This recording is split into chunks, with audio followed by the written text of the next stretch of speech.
This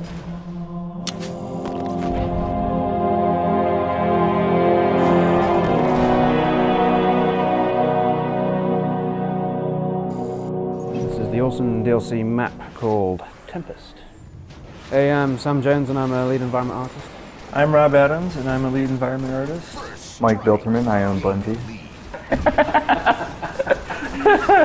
Mike Bilterman, I'm a senior level artist. David Aldridge, a network engineer. I worked on performance analysis for Tempest. So you're a perf god, is what you're saying? I'll take pretty much any kind of godhood. Crown King of Perth. Perf, if I have to, I suppose. Perf and crannies. Perf and crannies. Crannies are great for perf.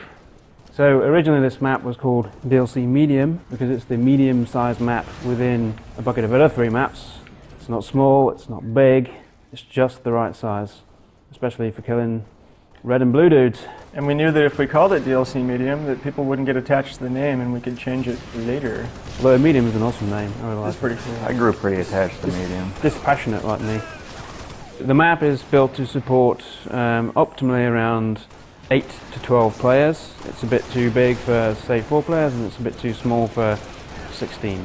Tempest is a Foreigner weather HQ, which, as you can see here, has these wonderful laser beams that are meant to be some part of the weather controlling system. And then out in the sea here, we have these wonderful, huge shrines with little vortices atop them.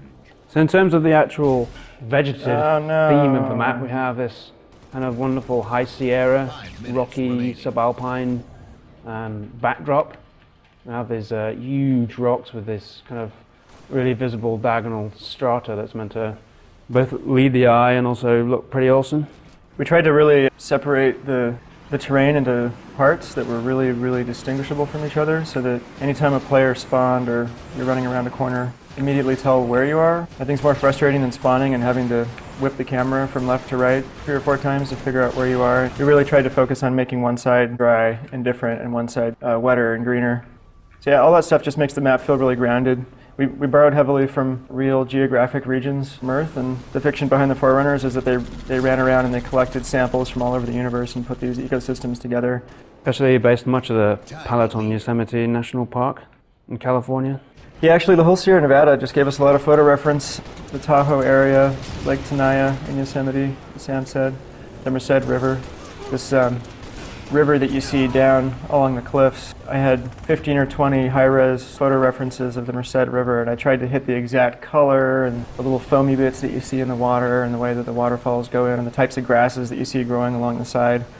If anyone notices rocks floating in the water, I'm officially apologizing right now.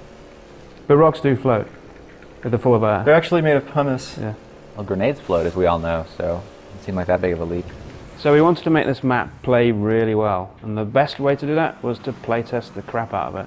So we playtested almost every single day for about 5 months, and when you play the map yourself, you'll find that it really does play exceptionally well, because we put all that effort into it. One of the keys to playtesting... Nice. Oh yeah, stick the landing. We're gonna die. Why, Mike? I think one of the keys to getting really, really smooth, tight, focused, and balanced maps is to have the actual development artists that are working on the map take part in the frequent playtests so that they're not just reacting to Play again. a bunch of bullet points from playtest sessions and lists of feedback, but they're the ones there that are actually feeling the grief from somebody up on a cliff. So having an emotional investment in the map as an artist, I think makes you a better designer. Because we had our artists playtesting almost every single day, I think that really had an effect on how balanced and tight these maps are. We playtested early on with a Banshee in the default palette, but it proved to be too overpowering, so now the Banshee is only really available in Forge palette setup. It was too awesome, actually. Sam Argwise made us cut it. Yeah, it is a lot of fun, but it is quite overpowering. So I think what you're seeing in this map is reminiscent of Forge, but it has a lot of new stuff as well, especially when you consider all the brand new Forerunner buildings that Mike Bilterman made. I think they're the best looking Forerunner buildings we've ever made. They're just stunning. Yes, it has the most expansive palette we've shipped other than Forge World. It has a lot of real estate to actually build upon, whereas the other 2 maps are a bit more constricted. Also the laser beam, you get a Banshee and you fly around and you stray too close to the laser beam, it'll actually EMP you and the Banshee will go in a downward spiral. It's quite a lot of fun. Our producer Sam Arguez didn't want that to happen. So we had to put it in there for. We had to put it in, and then you know, he was glad we did, and we were glad he let us do it. He's not always a killjoy. Very untypical of him to try to talk us out of doing something fun. He is the killer of fun. Ooh, Captain Fun Killer. Sorry, we can't do that. That'd be too much fun. We don't have the time for that much fun in here. Fun is not in the schedule. He's gonna kill us for that one. Is he here? I'm gonna go upstairs. He'll be shaking his head. Yeah, we can't edit that out. That's got to go in to get it released. Thanks for watching us play Tempest. We love making it as much as you'll love playing it. It's coming out November 30. Download it. It's well worth it. Yeah, an armor lock's for douches.